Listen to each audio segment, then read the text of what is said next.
Bertemu kembali saudara, Capres nomor urut 3 Ganjar Pranowo menyebut gelombang kritik dari kampus terhadap Presiden Jokowi menandakan demokrasi sedang di ujung jurang. Dalam acara deklarasi dukungan Purnawirawan Polri untuk Ganjar Mahfud di Karanganyar, Jawa Tengah, Ganjar menyatakan kalau para tokoh agama hingga warga kampus bergerak, tandanya demokrasi dalam bahaya. Ganjar turut menyinggung oknum polisi yang meminta rektor membuat testimoni mengapresiasi pemerintahan Jokowi. Ganjar meminta kampus jangan diintimidasi.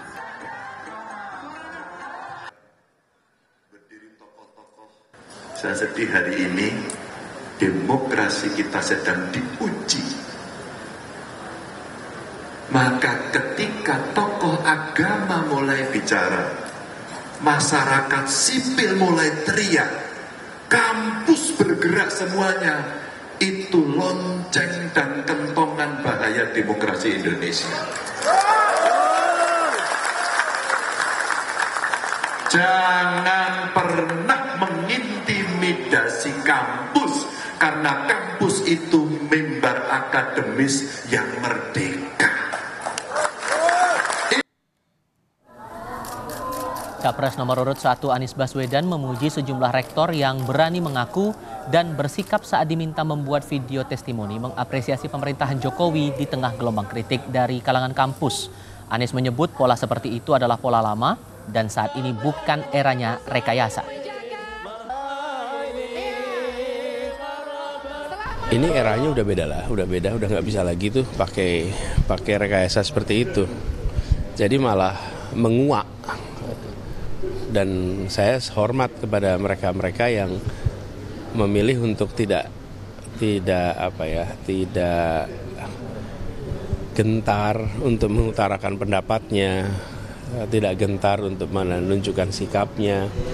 Karena memang kita sedang hari ini membutuhkan orang-orang yang konsisten dan sudah tidak bisa lagi kita menggunakan pola-pola lama seperti itu.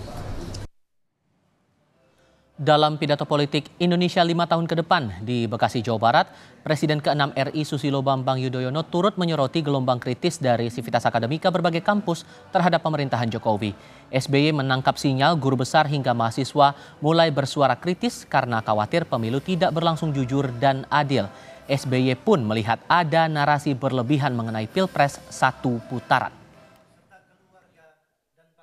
Secara implisit mereka khawatir jika pemilihan umum tahun 2024 ini tidak berlangsung secara damai, secara jujur, dan secara adil.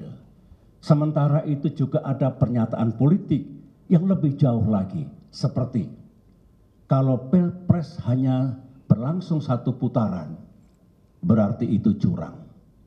Ditambahkan lagi, kalau Pilpresnya curang, kita tidak akan menerima. Dan negara siap-siap chaos. Situasi ini tidak terjadi di 4 pemilu sebelumnya. Sebelumnya, Menteri Investasi Bahlil Lahadalia menghargai gelombang kritik yang disampaikan sivitas akademika terhadap Presiden Joko Widodo. Namun Bahlil mengingatkan agar kampus dan sivitas akademika turut menjaga netralitasnya dalam Pilpres 2024.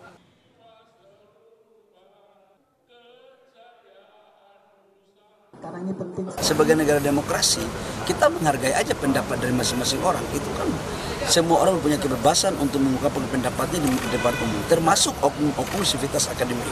Ya nggak apa-apa. Tetapi saya juga ingin menyampaikan bahwa selama ini kampus itu juga harus dijaga marwahnya. Coba lihat di beberapa foto, katanya sivitas akademik independen. Kok ada yang mengangkat jari dengan nomor tertentu?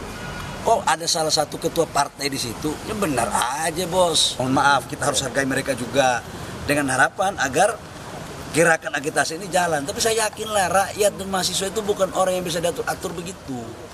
Ini skenario ini kita udah paham sebagai mantan aktivis.